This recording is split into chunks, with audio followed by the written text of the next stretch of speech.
Something is changing in how we build, and it's not just the tools. It's what we value, what we keep, what we hand to machines, and what we hold on to. I'm Deb Johnston. And I'm Reg Prentice. This is To Build is Human, a podcast for the people navigating what it means to build in a moment when everything around them is changing. We need teams of people who are focused on making stuff better in our industry that are software people. And we need to hire those people in and give them roles where either they don't have billability expectations or give us billability expectations and let us solve problems for our clients. Everyone can benefit in all areas of continuously improvement. Every role that I've held has taught me something new, not just in tech, but about people, about process, about purpose. As architect, you go into these applications, they have to be empowering. They have to just open the door and be used as a catalyst to propel for betterment and not be a hindrance. So I can't open up any one of these systems or tools that bring a form of automation and bind myself to it. So even with the world of AI and machine learning now, I keep stressing that the human factor can never, ever go away. Find us wherever you listen.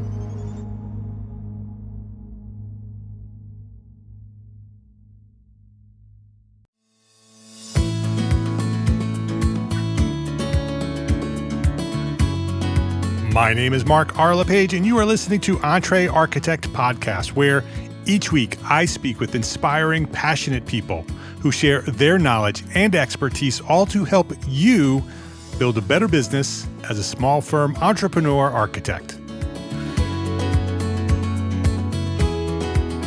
Today's guest is a familiar voice here at Entre Architect Podcast. Bryon McCartney is CEO of ArcMark and the co-creator and lead instructor at the Entre Architect Academy, our business school designed specifically for small firm architect business owners. Over the past several months, Bryon has led our first Academy cohort, helping firm owners rethink the way they market, sell, and lead their businesses.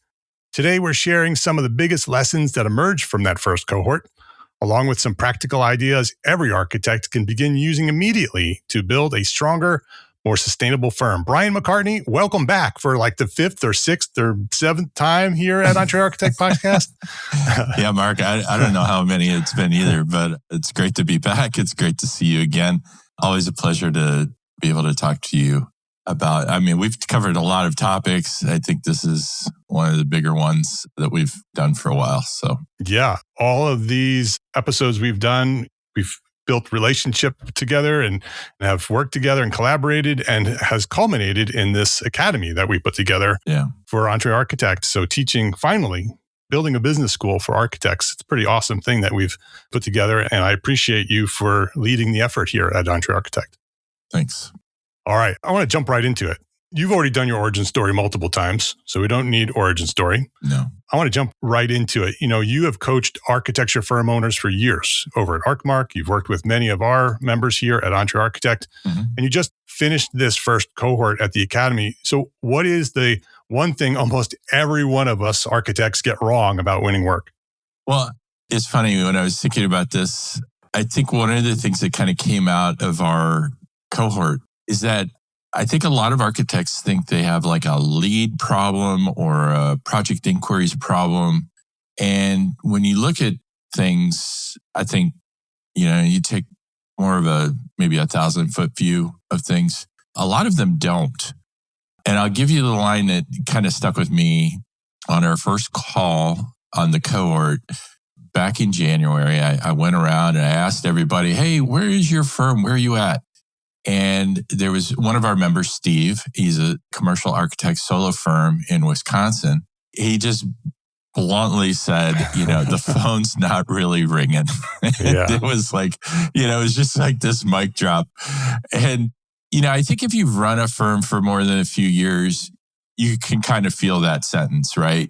You've probably been through periods where you've said some version of that out loud at 11 o'clock at night, reworking a proposal for a project you're not even sure exists, right?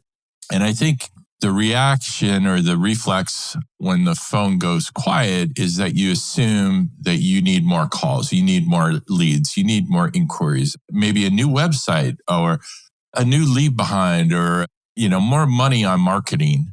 But when we actually dug into it with a lot of these firm owners, the leads were usually there. They had good prospects. Those prospects just were choosing somebody else, or they were choosing nobody at all. They were choosing not to move forward. And that was because nothing about what the firm was communicating gave them a real reason to choose them. So I think the question isn't always, how do you get more leads? It's how many leads am I already losing? Am I letting slip away in the gap between, we're looking at a few different firms and silence, right? That's where a lot of money's going. And I think the good news is that gap is it's easy to fix, and usually without spending any money on marketing or websites or lead generation or ads or anything like that. Yeah. When we poll architects, that is a very high response from architects. We have a lead problem. I need more leads. Yeah, I remember when I spoke at the Entre Architect annual meeting in Austin, the first time you did that event, we did a strategic planning workshop, and we were talking about the 5 drivers of business, and project inquiries is the first driver. And when I asked that question after everybody did the exercise and evaluated which was their weakest link in the 5 drivers, like 95% of the room, there's like 200 people in the room, 95% of the people raised their hand when it came to project inquiries. Yeah. And so, I think it's really it's not always about leads. Yeah. So if it's not about leads, what is it? What's the shift you walk them through when you meet with them? Yeah, I think it's more about positioning. And the fix is a reframe that sounds maybe a little simple until you see what it does, right? And this comes from StoryBrand. Disclaimer, I'm a StoryBrand certified guide. I think I'm the only one. Yeah. I think I'm the only one that focuses specifically on or exclusively on architects. But StoryBrand is Donald Miller's 7-part messaging framework. The whole thing fits in one sentence, really. Your client is the hero of the story, and you architects, you're the guide. You're not the hero. And here's what I mean by that. If you think about how any story actually works, the hero has a problem. They're anxious about it. They're worried about it. They're not looking for a second hero to show up and compete for the spotlight with them. What they look for is a guide. So you have Luke Skywalker, he meets Obi-Wan. You have, Frodo, Gandalf is his guide, right? So somebody who has been through something similar before, who understands what's at stake, understands the risks, the rewards, and can give them a roadmap or a plan. That's really important. When you look at architecture marketing, you just see a lot of hero speak. I've looked at 10,000 architecture firm websites. I know firsthand, it's all about our design philosophy, our award-winning portfolio, our years and years of experience. And when you do that, especially on a website where that's likely one of the first touch points a client is going to have with your firm these days, when you've made yourself the main character of the story, you can't sit there and wonder why your client doesn't feel a connection with working with you. And, I get why architects do this. It's part of how you were trained. It's what you were told. Good work gets great work. Present your credentials, present your portfolio, and you'll get selected because, that's how juries work. That's how RFPs work. That's how design awards work. But a homeowner or a commercial client sitting across from 3 firms is not a jury. They're a nervous person who doesn't want to waste their time, their money, their energy on a problem they've never solved before. And I think the part that changes everything is that once you really sit with it, a prospect can't evaluate your detailing or your code knowledge, your design philosophy. They're not architects. They can look at your portfolio all day long and they can make maybe a subjective view on whether they like it or not, but they're not architects. What they see looking at your portfolio is very different from what you see. What they can evaluate is whether you understand their problem and whether you have a clear plan for them. So they don't always hire the best architect. They often hire the architect who has the clearest path or way forward. And like I said, I'm explaining all this, to my knowledge, I'm the only StoryBrand certified guide who's been doing this exclusively for architects. But this isn't theory. It really does work. It's the thing I do all day. And I've seen how it can really impact and change how architects interface with their clients. Listeners may be listening to us here and say, oh, that sounds familiar. And it's because Bryan's been here before. We've talked about this before, and it is a process that works. And that's great, right? They've heard it. I want to dive deep into the reality of this. Do you have a real example of this? Someone who may have gone through this process, made this shift, and saw it show up in their business? Yeah. I think I mentioned before Steve is the one I would like to come back to. I remember that day. Yeah. The phone's not ringing. And Steve is kind of like, he's just a no nonsense kind of guy. You can really feel his strain and his emotion when he's, kind of struggling, and you can really feel the highlights too. Right. So, but yeah, back in January, Steve, announced, my phone's not ringing. Okay. Well, fast forward a few weeks later, and he's got a commercial prospect telling him flat out, you're one of 3 firms we're looking at. Now, the old Steve would have, he would have sent what I would call the waiting room email, which is, here's what we can do. And, here's our proposal. And let me know if you have any questions. I'm here if you need me. Very polite, very available, and completely invisible and forgettable. Instead, we were working through this framework, this sales framework. And so he wrote an email based on the reframe. And the structure it was the whole lesson. Like, he named the owner's problem in plain language. He then named kind of what was at stake if the project would stall, which, by the way, he later told us that he'd never done that before. And I'll be honest, most architects never do, right? They never kind of lay out the stakes for the client. But he laid it out. He laid out a simple plan for the client, one line why he was the guide who can walk it through with them. And then instead of the let me know, he ended with proposal is attached. When should we schedule our discovery session? And this is something I think a lot of architects, they do that polite, like, just get back to me when you can. You really got to say, what is the next step? You have to, kind of tell people what's happening next, right? Because that gives them confidence that you actually do have a plan, right? Like, you reinforce these things. So I think he sent that on a Thursday. And so he woke up Saturday morning. There was a reply from the client that was sent on Friday night. The client, he had already cut out one of 3 firms. And then he tells Steve the date of his bank meeting. So people do not hand you their financing timeline if they're about to reject you. So that's not we'll keep you posted. That's a schedule. And by our final session in April, I think Steve, if I recall correctly, he said something about, I think he had 6 contracts based on those first things he learned in the cohort. So number 1, the hero versus guide mentality, but also that framework for how to email and guide that customer on the path, even in the email. And then the one thing I haven't been able to shake is that he actually said in the cohort, he's like, this whole concept, this hero guide thing, it may have single-handedly saved his business. So, yeah, I mean, to me, that's just gold.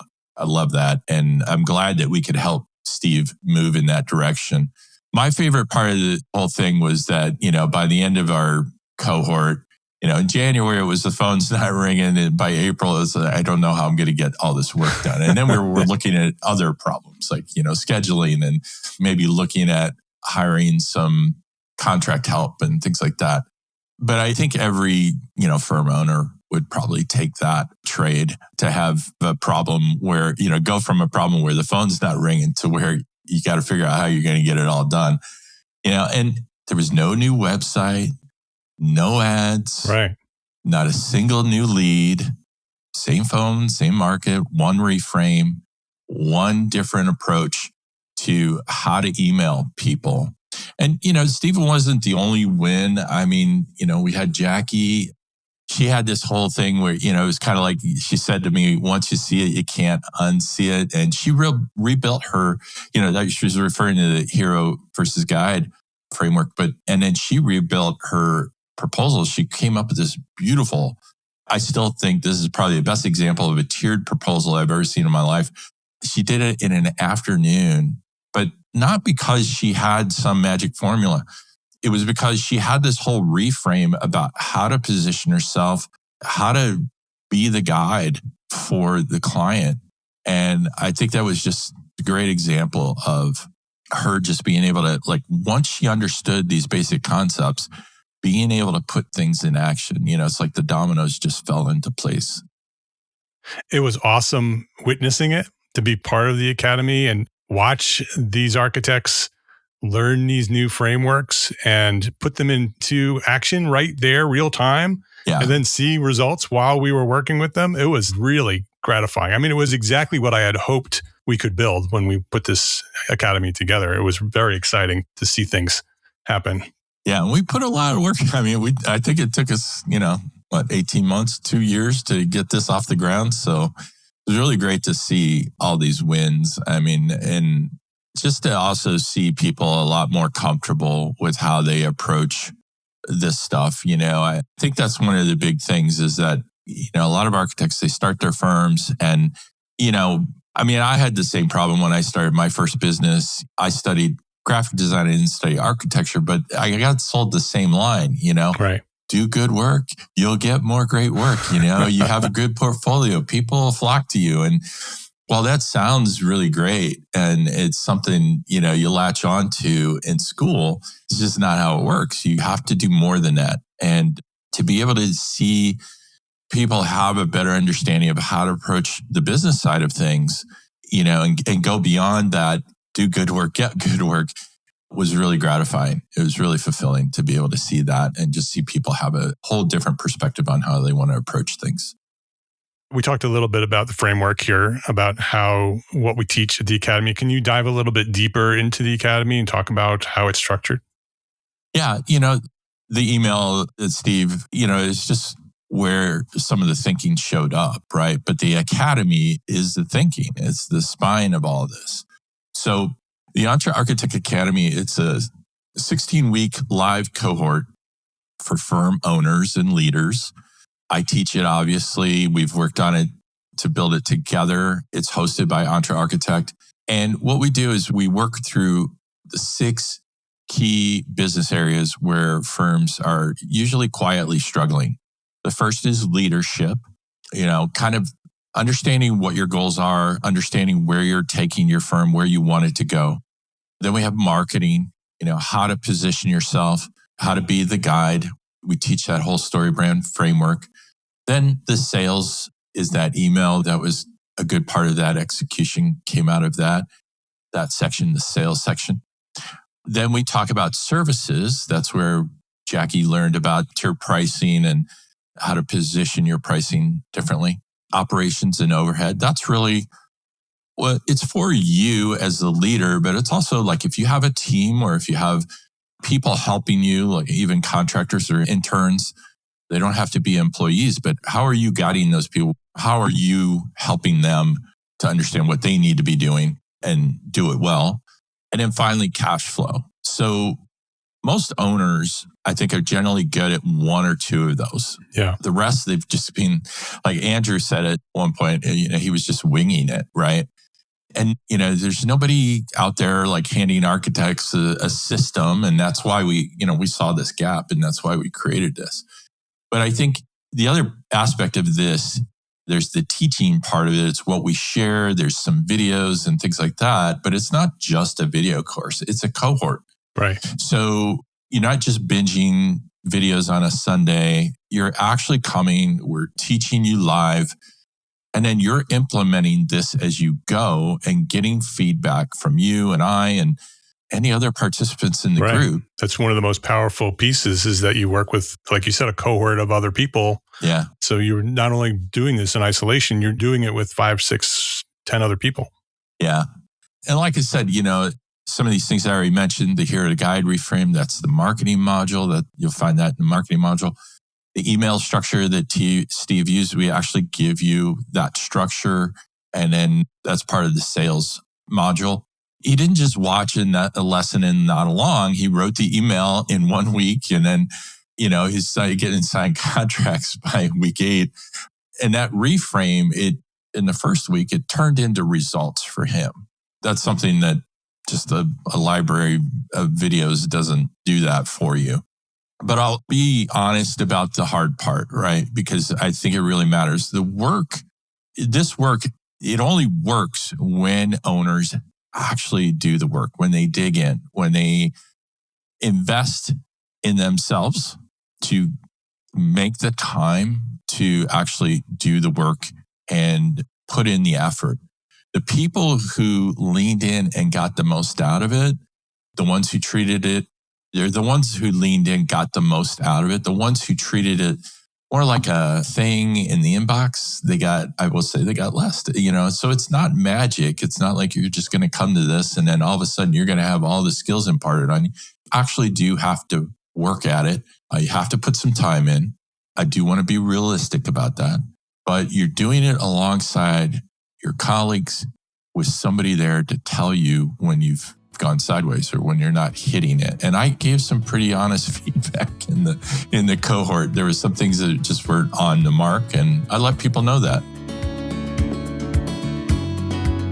Well, let's take a quick break to say thank you to our sponsors for their support of this episode. This episode of Entre Architect Podcast is sponsored by ARCAT. If you've been listening to this podcast for any length of time, you've heard me talk about the importance of building systems that save time and reduce friction in your practice. That's exactly why I recommend ARCAT. When I need product information or specifications, CAD details, BIM objects, or sustainability documentation, I don't want to hunt through dozens of manufacturer websites or fill out forms just to download a file. With ARCAT, I can find what I need fast. And everything is free to access. No subscription, no paywall. In fact, you don't even need to register with your email address. Just go to arcat.com, search for the product information you need, and get back to serving your clients. Thousands of architects use ARCAT every day because it simply makes work easier. Visit arcat.com and see why. That's ARCAT, ARCAT.com. We got some honest feedback as well. Yeah, we did. It's being the first cohort. We built it the way we thought it could be, the best it could be. We've learned some things. We're going to make some adjustments and make it even better. And we're going to add some things to it. What are some of the things that you want to change for the next cohort? Well, I think the big one, a lot of people were struggling to get some things done. They felt a little bit overloaded. So one of the things we're going to do is we're moving some of the sections around so that we make more time for some things. Mm-hmm. And there were some things that just didn't need the amount of time that we spent on them. Yeah. So we've adjusted our schedule. And so now we'll have, especially the marketing section was pretty heavy on things to do. There were a lot of worksheets that we created for that. And so we're going to give that an extra week to give people more time to get through that. The other thing that I'm looking at right now is how to use AI more thoughtfully within this, because we're all using AI now. But I don't want it to just be a gimmick. I want it to be a way that can help you get past the blank page problem, because there were some people who really struggled with that. Like, we were just like, I don't know where to go with this. So I'm currently building a tool that walks our participants through some key questions and helps them get to first drafts. For example, their messaging before the session. So it's going to ask them questions, candid questions about what they want with their firm, who are their clients, things like that. And it'll actually help them kind of draft that first worksheet that they need to do. So you don't just show up with nothing in hand like, I'm not sure what to do anymore. You actually giving you tools to help you work through some of this, not to replace your voice or anything like that, but just to help you work through things in a more systematic way. And then we have more time in the live sessions to actually sharpen that and refine it. And same thing for the leadership side. We have more of a guided walkthrough that actually helps you see what your role is, where the gaps are, things like that. The idea here is that we're not using AI to replace your thinking. We're just helping you get to the thinking a lot faster, which I think for a busy firm owner, that's the whole ball game. And I think that's where we saw people struggle the most, is that some people just, like something would come up like, oh, I just got this project and I need to work on something urgently, and that can throw you off the pace, right? So yeah, I think just having done the cohort once, we saw where people were getting stuck. We were able to tighten that curriculum a bit more. So I think we had a lot of people that were interested in the cohort the last time around. I think for those people, knowing that we've gone through this once and that we're now opening a new cohort in the fall, hopefully they'll have, we'll be able to show them that there's a better version of this than the first, that we've greatly improved. And now we have these additional tools to help them. I am super excited about that because many people know you as, the AI guy. The tool guy. Yeah. Brian's got a tool for that. You Brian's need a tool. Got an app for that. Brian's got an app for that. And you've built your own AI tools for other things outside of the academy. And so I love that you're bringing some of that knowledge and technology into the next cohort. So not only does it help them work their way through this comprehensive business education that we've developed, but also once they do that, they're going to have that knowledge and those skills to be able to continue using AI in a way that's very productive in their own firm. So it's sort of an added bonus for them to be able to use AI, not only in the academy, but beyond. Yeah. I talk to a lot of architects, and this is kind of like something I'm seeing over and over, where people are like, oh, well, I'm using AI, but when I hear how they're using it, they're not really using it. They're using it as a chat bot, and there's so much more. Just today, so I'm very deep in Claude, and I have this whole co-work I'm building. So this is funny. You're going to laugh at this. I don't think I've even shared this with you. So while you were at Taliesin and the AIA conference this year, I was deep in AI. And so now in Claude, I've built, I don't even know what to call it, but it's a system. The framework of it is the personal knowledge manager. And so what it is essentially, I have created 3 AI agents in Claude Cowork. The first one is called Gropius, after Walter Gropius, the famous I love it. Bauhaus headmaster, because he's the leader of the group, right? So then we have other architects and Bauhaus people are the agents that are under this. We have one's a journalist. I think that's Kandinsky. And then we have another one who's the hiring agent. And so I started with these 3. I think I have like 7 now. And so when I'm working with this tool, like it has all my knowledge base and everything, in it. And when I'm working with this tool now, not to make this a whole AI thing, but it's so cool because I can ask Walter, I'll say, hey, Walt, I want to do this task. And he'll come back to me and he's like, hey, we don't have anybody for that task.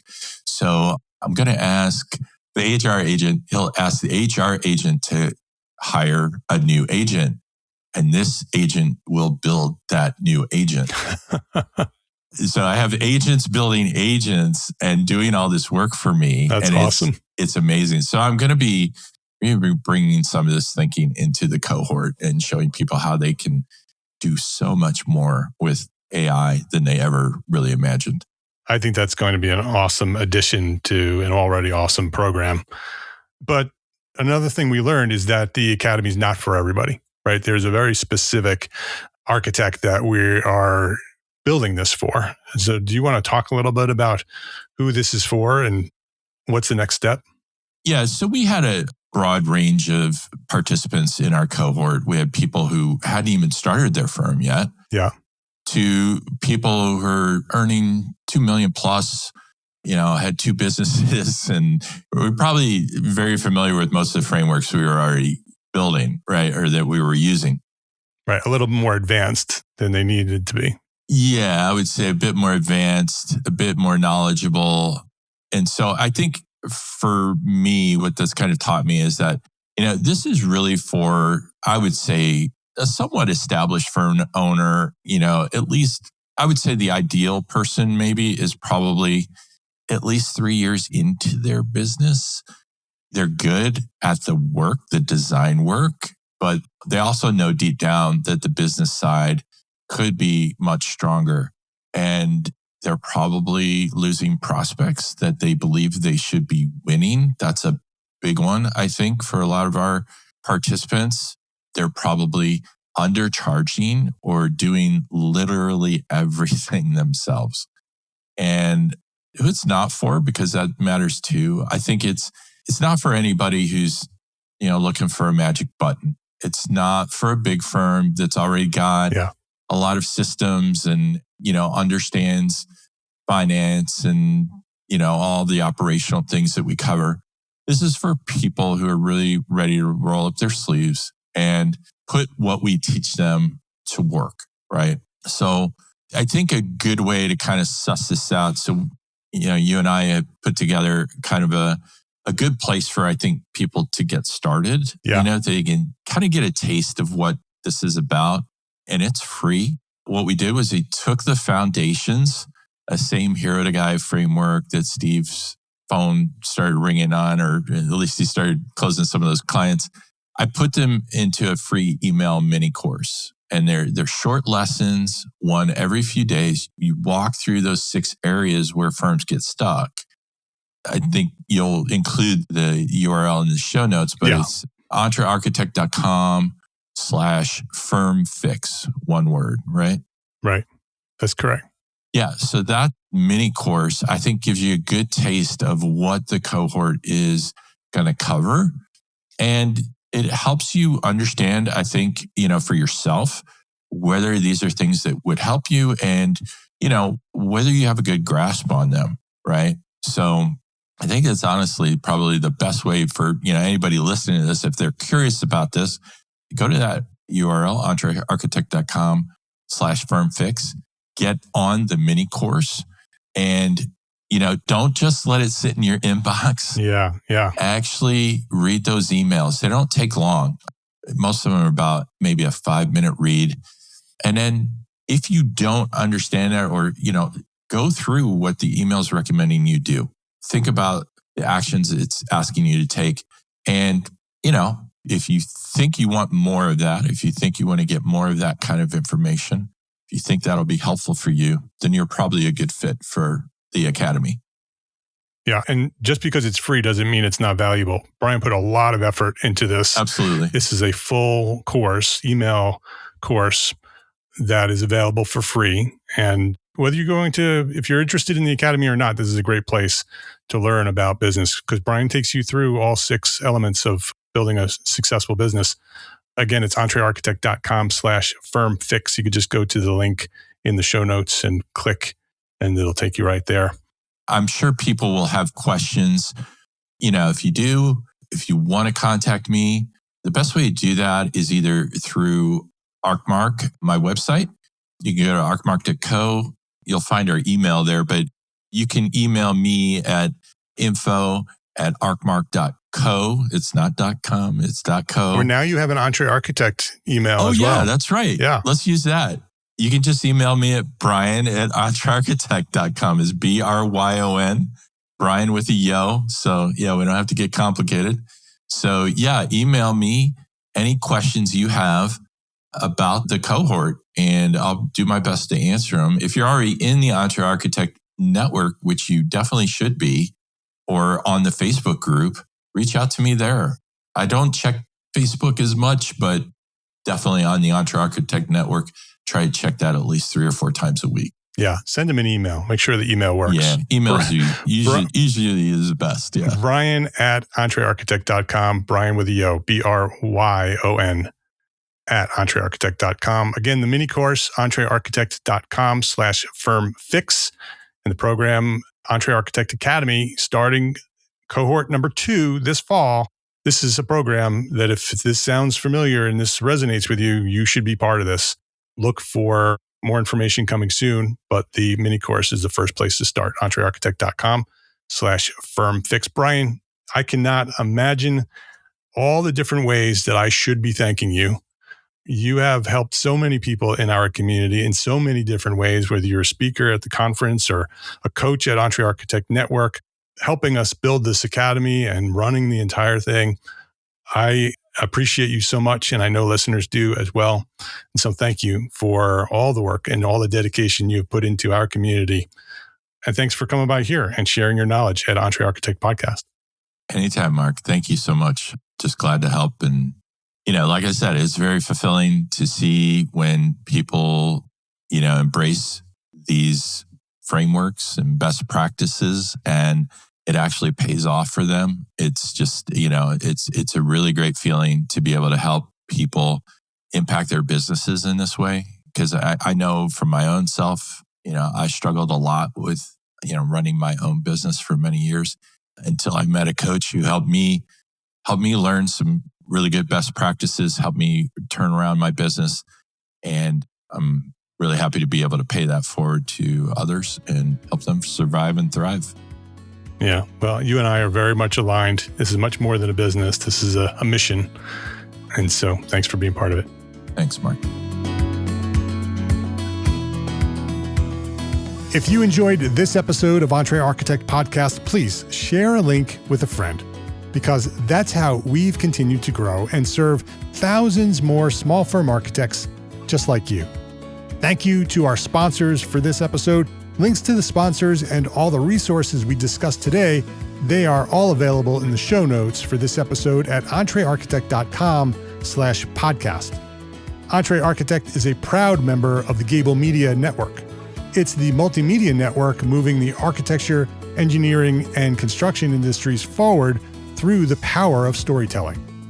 You can earn AIA continuing education credits by listening to select episodes of this podcast and many others at gablemedia.com/members. And if you are a small firm architect, listen up. Join us today at Entre Architect Network. It's the worldwide community for entrepreneur architects. We've been around since 2012, and our basic level is now free to join. Yes, you can join Entre Architect Network for free. And that gives you access to valuable business resources and our global community of architects. And you can upgrade anytime for live coaching, AIA-approved training, and mastermind support. So visit entrearchitect.com to learn more and to get started. My name is Mark R. LePage. Thank you for listening to the Entre Architect Podcast. Love, learn, share.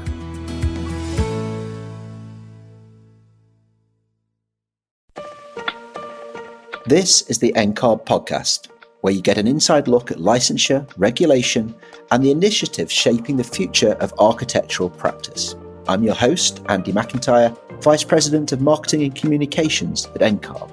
And this season, we're diving into Pathways to Practice, NCARB's multi-year effort to rethink how architects become licensed. Architecture is the hardware to the software of life, right? It is fundamentally about that interaction, and it makes life easier if we have a built environment that works. Across 8 episodes, we'll explore how licensure got to where it is today and where it needs to go next. We talk with architects, educators, regulators, and NCARB leaders about education, experience, and the exam, and why each of those pillars is evolving. And that portion of school where you go from conceptual to real is also really challenging. It's not something you're really gently moved into. It's kind of like you're doing something that's flowy and crazy, and all of a sudden, wait, you actually have to make this work.